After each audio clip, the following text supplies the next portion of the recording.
Dans cette vidéo, découvrez cette histoire incroyable qui a secoué les réseaux sociaux.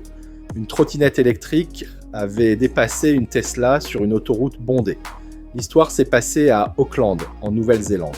Imaginez que vous conduisez tranquillement votre Tesla sur une autoroute et que soudain, une trottinette électrique vous dépasse à vive allure. Peter Idjon s'est retrouvé dans cette situation et son histoire est devenue virale. Le conducteur qui roulait sur une autoroute au nord-ouest d'Auckland a été doublé par une trottinette électrique. Idjon raconte qu'il a roulé à 83 km/h et la trottinette qu'il a dépassée l'a rapidement distancé. Il affirme que le conducteur de la trottinette devait rouler à 90 km/h, pas moins. Il a précisé que la trottinette avait une petite taille et qu'elle était peu éclairée à l'arrière. Et pourtant, le conducteur continuait de dépasser les voitures et de zigzaguer entre les véhicules. Peter Idjon a pu capturer une vidéo de cette trottinette folle qui dévalait l'autoroute d'Auckland en sachant que les voitures Tesla disposent d'une fonctionnalité d'enregistrement vidéo mise en place à des fins de sécurité. La vidéo capturée a depuis fait le tour des réseaux sociaux.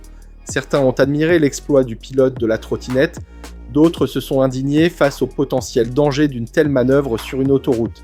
Quoi qu'il en soit, cette histoire soulève des questions sur la sécurité et la réglementation des trottinettes électriques. En France en tout cas, la législation est claire.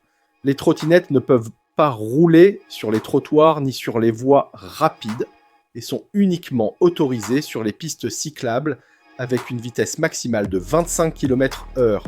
Mais cela peut varier selon les villes. À Paris par exemple, cette vitesse est limitée à 20 km/h. Si elles dépassent cette vitesse, elles ne peuvent pas être utilisées sur la voie publique, à moins d'être homologuées.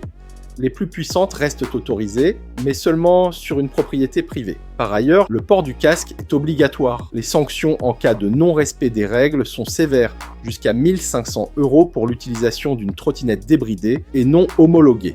En tout cas, cette histoire nous rappelle que les petits véhicules à 2 roues peuvent être pratiques, mais il faut les utiliser dans le respect des règles établies pour garantir la sécurité du conducteur et de tous les usagers des voies publiques. Et vous, comment évaluez-vous le niveau de sécurité des trottinettes électriques sur les routes partagées avec les voitures et les piétons ? Pensez-vous que les règlements actuels concernant l'utilisation des trottinettes électriques sont adéquats ou devraient-ils être modifiés pour assurer une meilleure sécurité ? Partagez vos avis en commentaire. Retrouvez d'autres actus sur la mobilité électrique sur notre blog technplay.com en cliquant sur le lien en description. Pensez aussi à nous laisser un petit pouce en l'air et à vous abonner à la chaîne pour d'autres vidéos. À bientôt.